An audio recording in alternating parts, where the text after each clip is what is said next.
remember reading about you when you were in Afghanistan, and I said, that's a bigger man than I'll ever be. And he is a bigger man than I'll ever be. And you're very lucky to have a congressman like him.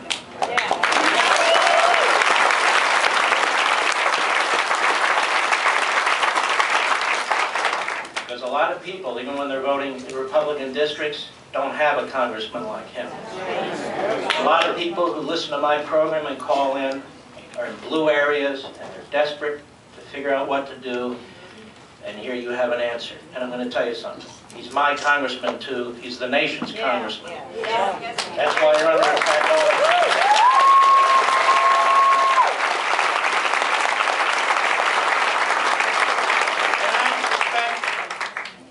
One of these little reporters snuck in here, probably. One of your creepy little newspapers down there. So let me just say up front, my words are my words, they're not his words. So if you want to write something nasty about what I say, write it about me. The congressman's 100% right. These are incredibly perilous times. And you see, the problem is this: if the politics don't catch up with the economic reality, it will be too late. Because there's a point of no return. It's called the law of economics. And it is what it is. This nation's been abused by liberals for 100 years. It's being abused in ways I never even dreamed of myself in the last almost 4 years. You saw that debate. Well, I want to focus on the loser. The loser's up there. He had no plan for dealing with the debt. He flat out lied about $4 trillion that he was saving. He hasn't saved anything. He doesn't have any proposals for Social Security and Medicare. He'll let those die right on the vine without any reform. And my concern is this. We also live in a post-constitutional period. So we have these economic problems. We also have a president who says if Congress doesn't do what he wants to do, he'll do it himself. Well, the Constitution doesn't provide for that. Now, you may not have read that in the Sun Sentinel, and you may not have read that in the coffee, whatever the hell it's called.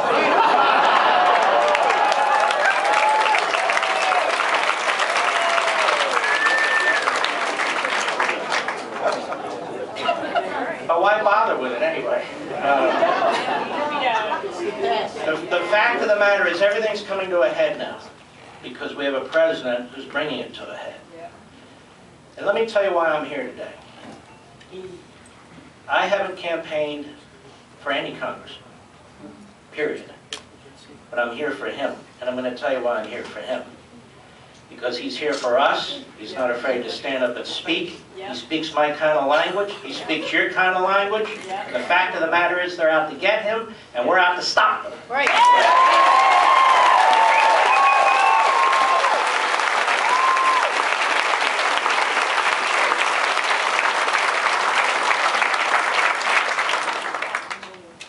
Now, I never served, and frankly, I'm embarrassed by it, to tell you the truth, but I never served.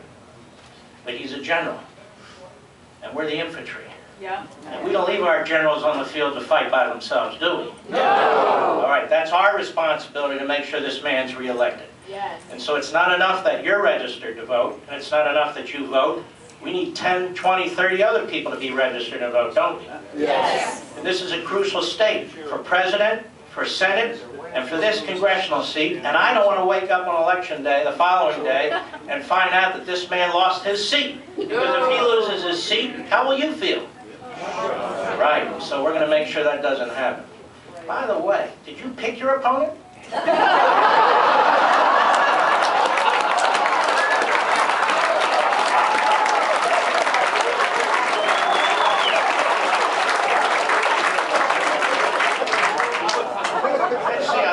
Against a scrawny, do-nothing, never accomplished anything.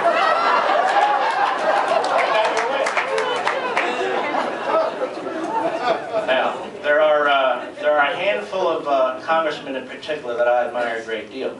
And they talk like you just heard Alan West talk. Alan West talks fluently, effortlessly about the Constitution, about economics, about philosophy. How he has time to read my books, I don't know, but I do appreciate it. I guarantee you, most congressmen don't. Most Republican congressmen don't. This is a very unique man here. And the other thing is, most of the men and women, not all, but most of them have never served their country. And they never put their life on the line in combat. He has.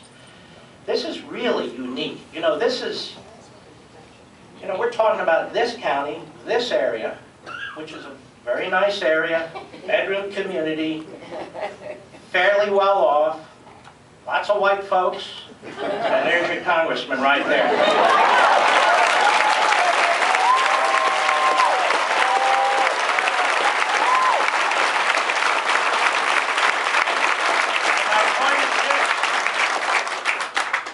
We are Americans. We don't care what color you are. We don't care how tall you are. We don't care if you're transgendering or you're transgendering back to whatever you were.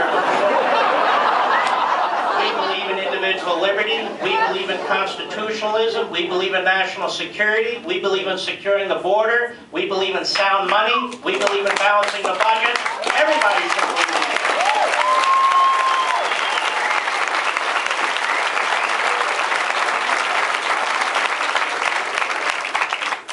These are very perilous times. You know, when I finish my radio show every night, my father calls me. He's a World War II vet. Every night my father calls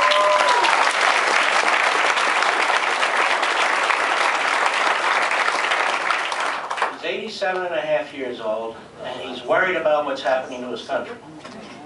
He says, "Mark, what's going on? I've never seen anything like this." I said, "Dad, I just did the show. I'm tired of getting a hammer." No, I'm just kidding.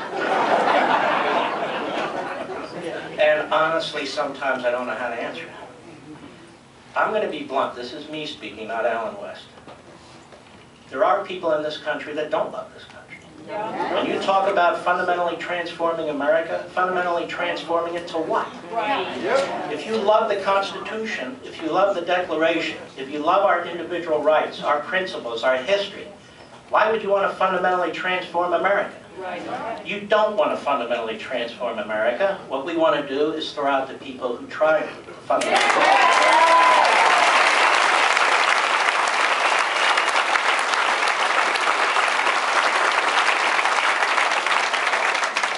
You know, Plato in the Republic, he tried to create the perfect society, and he gave up. He tried it twice. He said, "I can't do it." Thomas More wrote a book called Utopia, and some people think it was fiction. Well, that's the scary part. Some people seem to be following it today, even though it may well have been. We have Thomas Hobbes, who actually was a great man, but his book, The Leviathan, wasn't so great, where we are the subjects and we report to a sovereign. And then, of course, there's Marx and Engels, the Communist Manifesto, among many other things that they wrote. These are all forms of totalitarianism. You see, for big government to function, you have to be its target.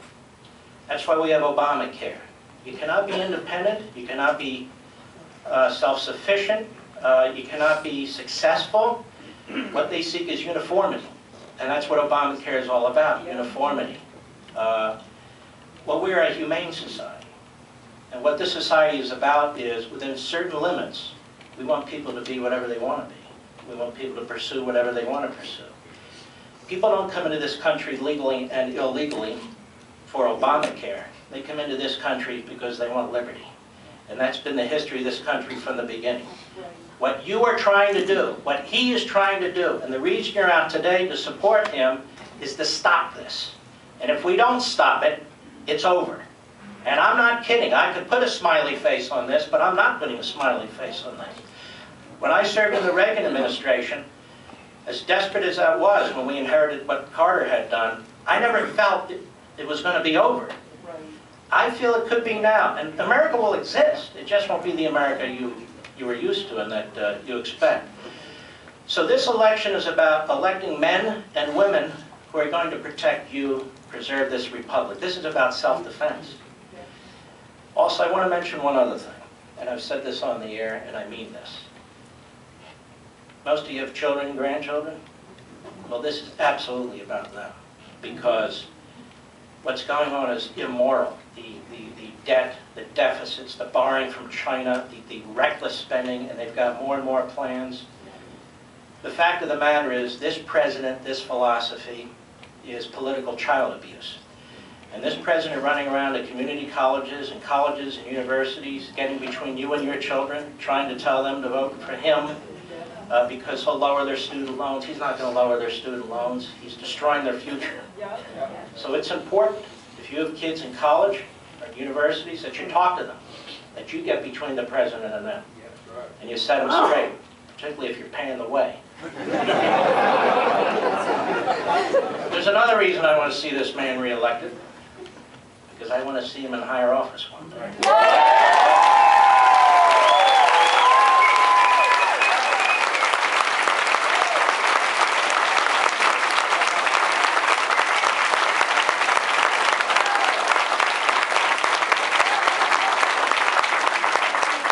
One step at a time, one step at a time. Can't wait too much longer. I've always, when he comes on the air, I tell him, don't say anything, don't say anything, but I actually have a plot of land in your district. And I'm actually flirting with putting a little house on that little plot of land. I have to make sure I have a safe room and all my weapons, just in case. Well, let me just close with this. It's an honor to be here with you folks.